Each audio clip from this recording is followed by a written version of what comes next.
নমস্কার বন্ধুরা, আমার খিচুড়ির চ্যানেলের আরও একটি নতুন ভিডিওতে আপনাদের স্বাগত। আমাদের এই পরিবারের একজন সদস্য আমার দুদিন আগের পোস্টে কমেন্টের মাধ্যমে জানিয়েছে ম্যাঙ্গো চিজ কেকের রেসিপি। তো আজ আমি শেয়ার করব অন্য দিনের মতোই কীভাবে কোনো ঝুটঝামেলা ছাড়াই খুব সামান্য কিছু উপকরণেই বাড়িতেই চিজ কেক তৈরি করে নিতে পারবেন। সাথে ক্রিম চিজটাও বাড়িতেই আপনারা তৈরি করে নিতে পারবেন খুব সহজেই। তো রেসিপিটা শুরু করা যাক। তো প্রথমেই এখানে আমি 6-7টা মেরি বিস্কুট নিয়ে নিয়েছি। আপনারা নিজেদের পছন্দের মতো বিস্কুট নিতে পারেন। তারপর বিস্কুটটা একদমই গুঁড়ো করে নিয়েছি। এবার এখানে আমি 100 গ্রাম মেল্টেড বাটার নিয়ে ভালো করে বিস্কুট আর বাটারটা ভালো করে মিশিয়ে নিয়েছি। এবার একটি বাটিতে ফয়েল পেপার দিয়ে বিস্কুটটা ভালো করে সমান করে রেখে দিয়েছি। রাখার পর ওটাকে 15 থেকে 20 মিনিটের জন্য আমি ফ্রিজে রেস্টে রাখবো।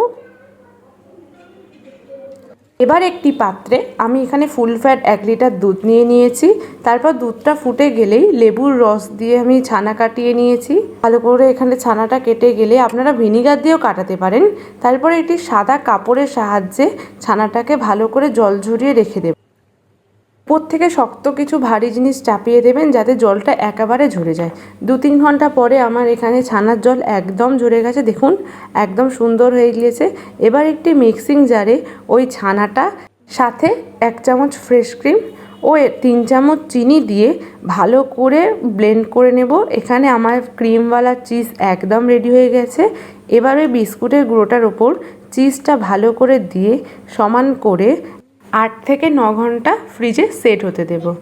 8 থেকে 9 ঘন্টা পর ফ্রিজে একদম সেট হয়ে গিয়েছে। এবার ওটা ভালো করে একটি প্লেটে রেখে ওপর থেকে চপ ম্যাঙ্গো দিয়ে আমি সুন্দরভাবে পরিবেশন করেছি।